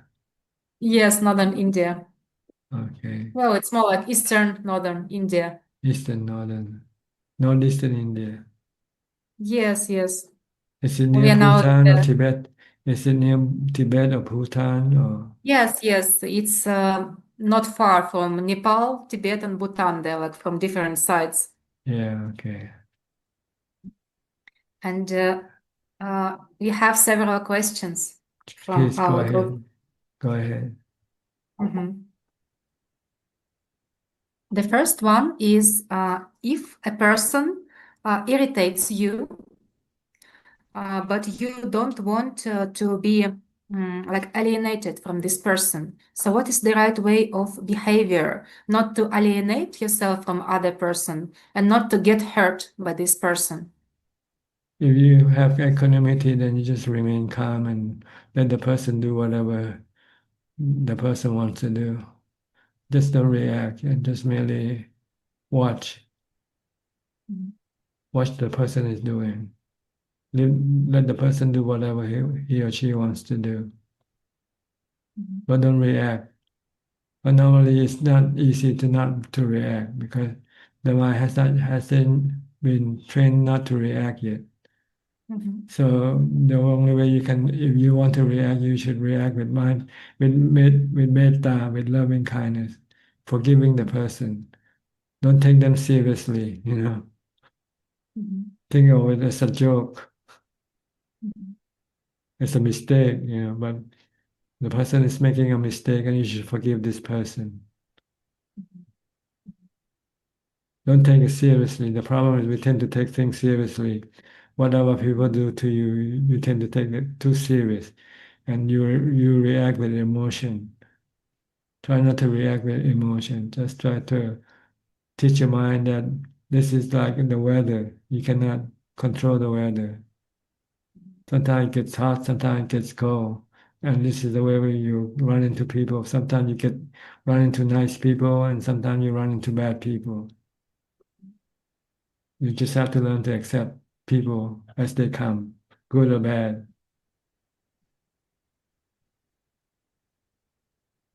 Okay. Thank you. Very You clear. think you can do that? Yes, I hope. It was not my question, but I have the same problem. I will try. Yeah. We tend to like people who give us happiness. We don't like the people who give us suffering. That's true. But sometimes you like people who give you suffering, and that's the problem. Well, if you can do that, then there shouldn't be any problem then. If you can like people who give you suffering. You don't Then like you- suffering, you like people, and you want them to give you happiness, but they give you suffering, and then the suffering But begins. you cannot stop them either. Mhm. And by trying to stop them or not wanting them to do it can hurt your mind. See, if you just allow them to do whatever they want to do, then your mind will not be hurt. Mhm. Sometimes just you feel offended, and then you start to react. So what to do when you feel like that somebody is behaving to you not Forgive them, metta, using metta, forgiveness. Mhm. Forgive everybody who does anything bad to you. Mhm. Like in Christian, you have the Lord's Prayer, Our Father who art in heaven, hallowed be thy name. Forgive them who transgress against you. See, in Christian, I see you practice metta also, forgiveness. Yes. Okay, we will try. And next question is, so in Buddhism, it is said that nothing is permanent, but at the same time, there is the concept, like in Tibetan Buddhism, about this seed of Buddha inside of you, or in Theravada, it's like the eternal nature of Chitta. So how does it coexist that there is something permanent, but Buddhism says that everything is impermanent?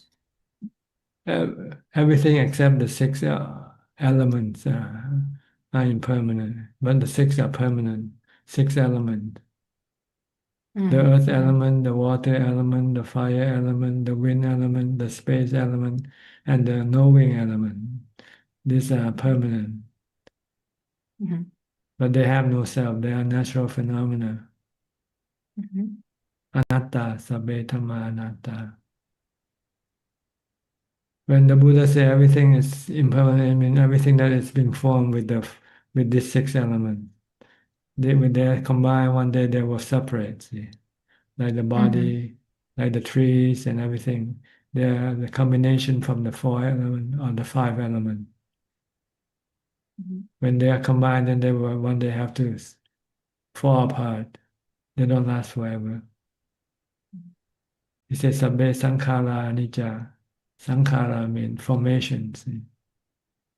But when he said Dhamma anatta, he means those are the things that has no either formation or no formation. They are all anatta.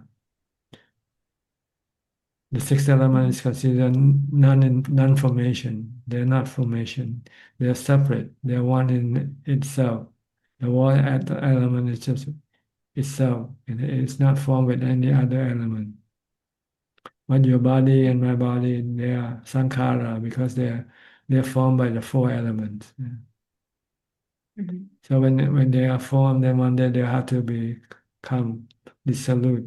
They have to have this. They have to dissolve. This. So that's what he means when everything is anicca except the six element. They are not anicca. So the mind is forever. The water element is forever.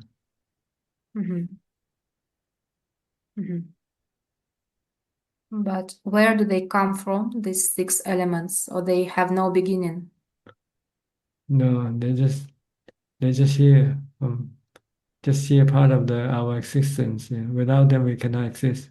We cannot be what we are, who we are. And the question is not necessary. Wasting your time. The problem, our problem is not how they form or how they came about. Our problem is how we get rid of the suffering in our mind. That's the real problem. Okay, thank you. And we have a couple of more questions. So sometimes people have different mind inclinations. Like for some people, it's easier. They have like rational, logical mind. some people have artistic minds, some people have other inclinations in the mind. And the question is, does the Buddhist educational system take into account these kind of inclinations? Because generally at school we don't see that. So there are different subjects and everybody is like supposed to study the same, but people have different inclinations, so it becomes difficult for some of them. So the question is if in Buddhism, the inclinations of the mind are taken into account.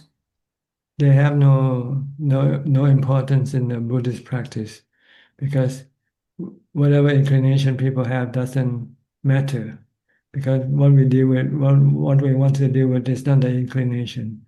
We want to deal with the defilement, which is all the same with everybody. It's a defilement that causes the suffering. See? It's not the inclination. So the inclination doesn't matter. You like music, you can have music. You like geography, you can start. But when you practice Buddhism, you give all these things up anyway. You only concentrate on the practice of getting rid of your defilement. So whatever inclination you have, whatever you have, doesn't matter. When you want to practice Buddhism, you have to give up everything and live under the one rule, the precept that the Buddha prescribed for monks to follow.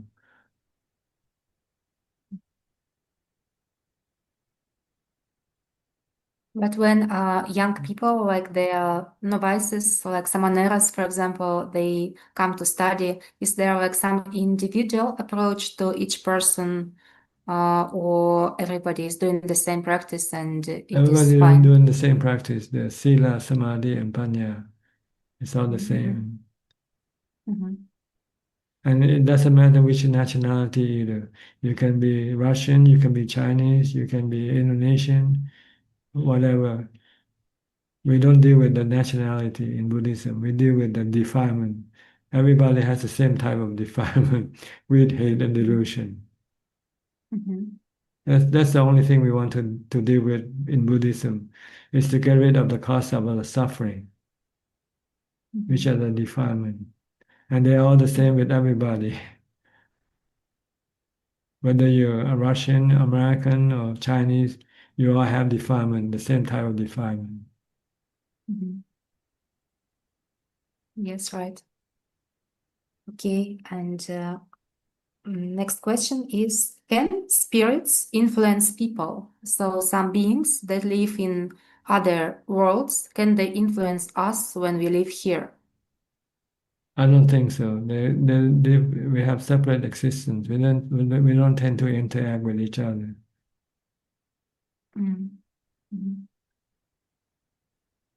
But I read that Buddha was teaching monks Karanya Metta Sutta when they were disturbed by devas that didn't like the monks living under the trees. Well, sometimes it just it's a way of getting rid of people's misunderstanding.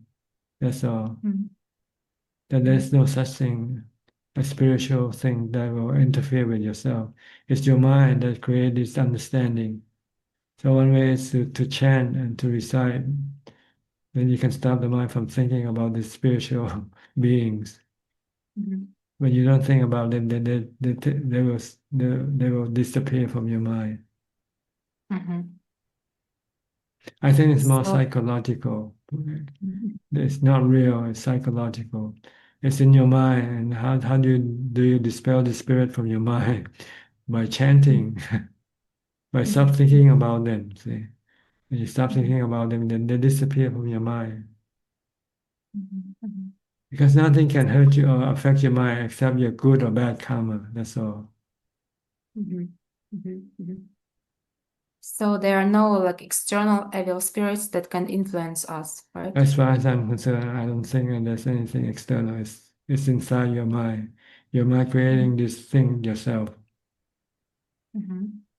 But when, for example, in Buddhism it is said about Mara, like Mara was talking to Buddha, it means like he's like in before Buddha died, it's described that he had this conversation with Mara, that Mara said like now you Mara have. is just another form of defilement, that's all.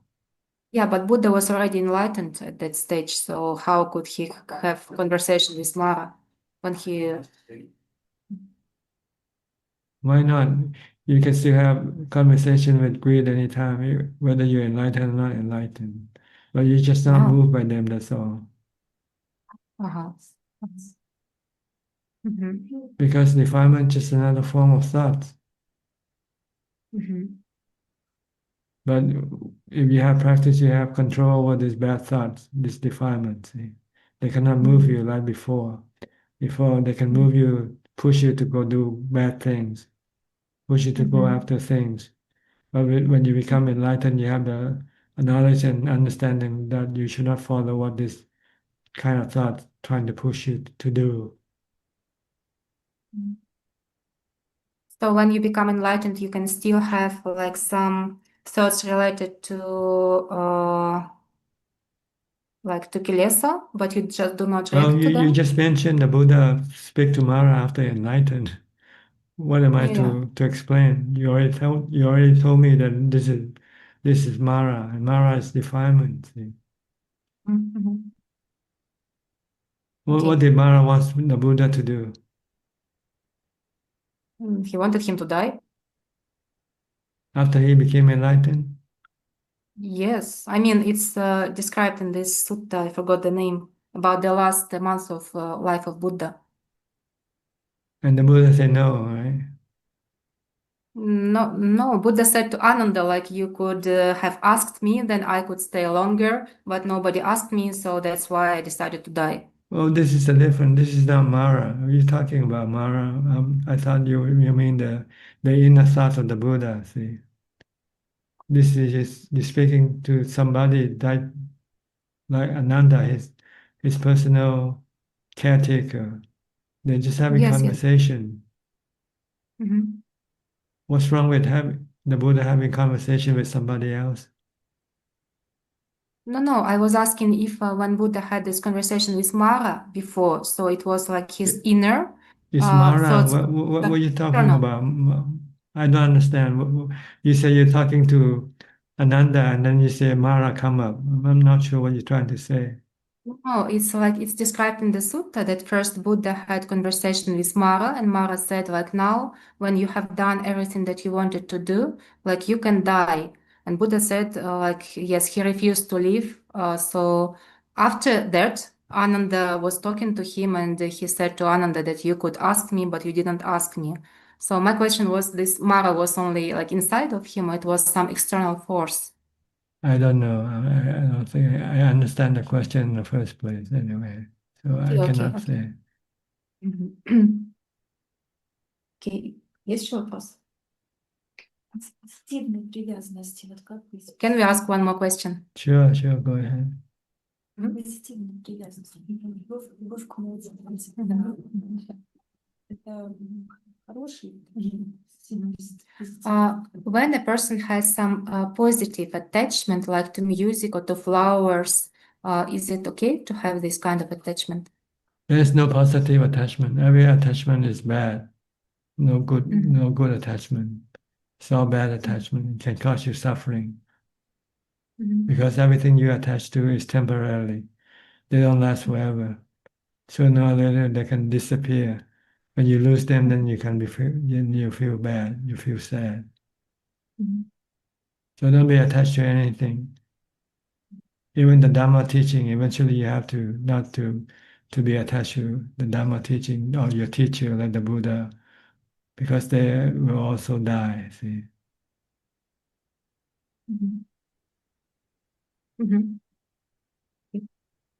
One more question. Is it possible to be not attached to anything at all?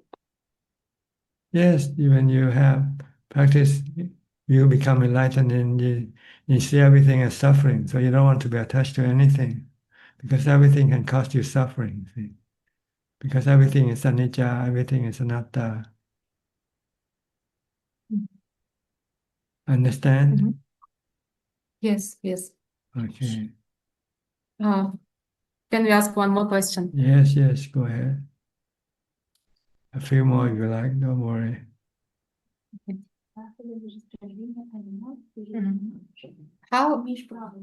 How can we work in Buddhist practice with the feeling of guilt? So we understand how to stop anger or passion, but what to do with the guilt because we cannot stop it. Just accept that you did something wrong and try not to repeat it again. Yeah, that's all you can do. Use your guilt to be a teacher to you, to remind you not to do this thing again. You cannot go back and reverse the process. It's already done. But you can use what is done to teach you not to repeat the same mistake again. Okay. So, thank you very much. And Thank you very much. thank you very much. Okay. Does this explain the guilt question? Понятен ответ, Каролина? Ну, я потом переведу. Yeah, they say clear. I mean, I will translate later because now they don't understand much English, but we will translate and I explain to them. Okay, good. All right. Yeah, maybe, yeah. What kind of advice could you give people who are on pilgrimage? Like we go to different monasteries, we meditate in different places. So what is most important? I explained them about keeping sati and we do meditation together. But what else is important to get maximum benefit from pilgrimage? Learning from the place that you go to. What's significance? What can you learn from the places that you go to in relationship to to your faith in the Buddha, Dhamma, and Sangha? Can they enhance your faith, makes you feel more faithful to the Buddha, Dhamma, Sangha, makes you feel more confident in the Buddha, Dhamma, and Sangha? This is the purpose of pilgrimage, to enhance your faith or confidence in the Buddha, Dhamma, and Sangha. Okay, thank you very much. It's very helpful. Okay, you're welcome. Thank you so much for your time. Thank you. Good talking to you, and maybe we'll see you again next time. Yeah, I will try when I have time. I always try to join. Where will you go next from Sikkim? We'll be in Sikkim, but after 1 week, we'll be trekking to Kanchenjunga. So we'll be somewhere high in the mountains. And afterwards, we go to Himachal Pradesh, to Dharamshala, where Dalai Lama lives. And then we travel in Himachal, and then I go to Ladakh, like the Western Tibet in India. Yeah. So when we have time, I'll try to join and with my groups. Okay, how many people in your group? Now 15 and 15 me. people. Okay. Okay. I hope you learned something from your trip. Yes, of course, of course. It's very inspirational, all these places. And I'm also very touched. Like I'm third time in Sikkim, but I like these places so much. Like lots of very pure nature, and you can feel in these places where people like they meditated for so long. These places are very powerful, and they really help in the practice, I feel. Yes, that's good.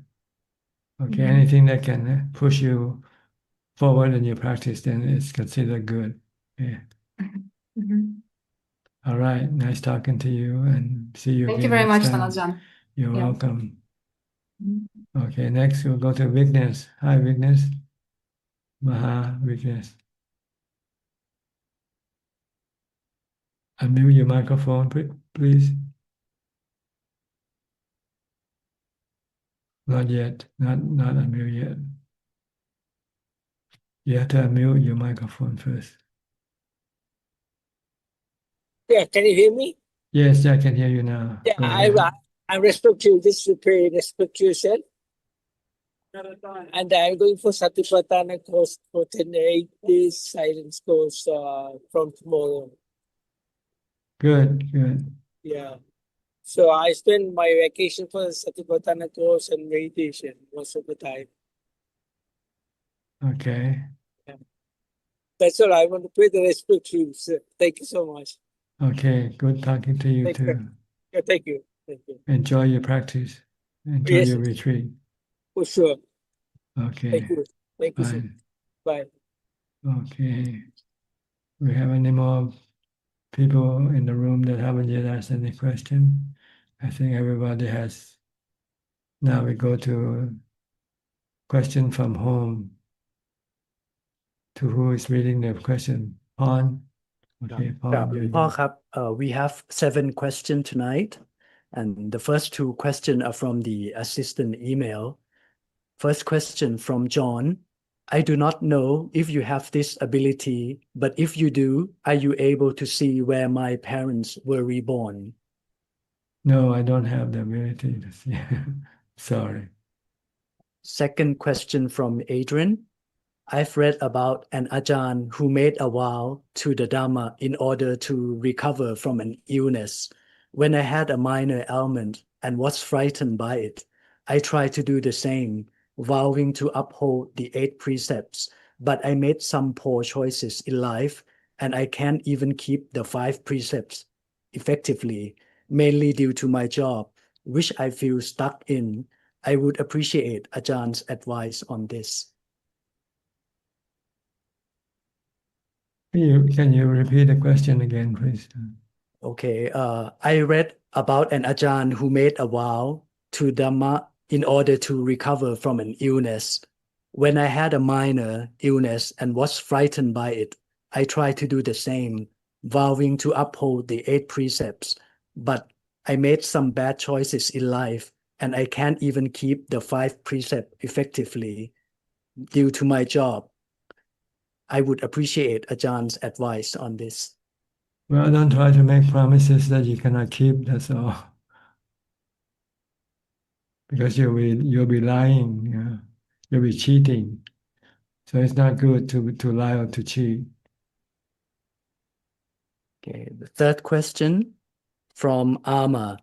Dear Ajahn, I don't understand why Burma tends to fall into civil war and killing despite such a deep and ancient Buddhist faith. Can Ajahn please share your reflections and learning from this tragedy? It's the defilement in the heart of people that cause all these conflicts. So it's the lack of loving kindness mainly. If everybody practiced loving kindness, then there will be no war. Question number 4 from Pauline Soon. Some Buddhist disciple practice releasing animal, let them free to survive. Is it Buddha teaching? It's a form of charity, dana, giving freedom to those who are in captivity. Question number 5 from Karen. Good evening,ท่านอาจารย์ When I meditated, at the end, my body felt paralyzed, but my head felt awake, and I could hear and think, but could not wake up my body. Why did this happen? This sometimes is normal for some people, so don't worry. It's just a temporary state. After you withdraw from meditation, the body will slowly regain its ability to move around. So it takes a little bit of time, don't worry. And next question from Galerix. How do we know for sure that enlightenment is real? So it gives us motivation to keep practice meditation and enter stream. When you can stop your mental suffering by the practice, then you know this is real. When you feel stressful and when you meditate and the stress disappear, then you know that this is real. You have to wait for stress and then use the practice to get rid of it. If you can get rid of it with your practice of either mindfulness or wisdom, then you know that this is real. Okay, the last question from Pauline Soon. If we aim to achieve samadhi when we meditate, is it considered a wrong view? No, it's a good view. But when you meditate, you have to forget about your aim and try to concentrate on your mindfulness instead. That's all the question. Okay, that's about all the time we have for tonight. Thank you for your company. I hope this meeting is useful to you and can help you advance in your practice. In the meantime, please be safe, be mindful, and keep on practicing.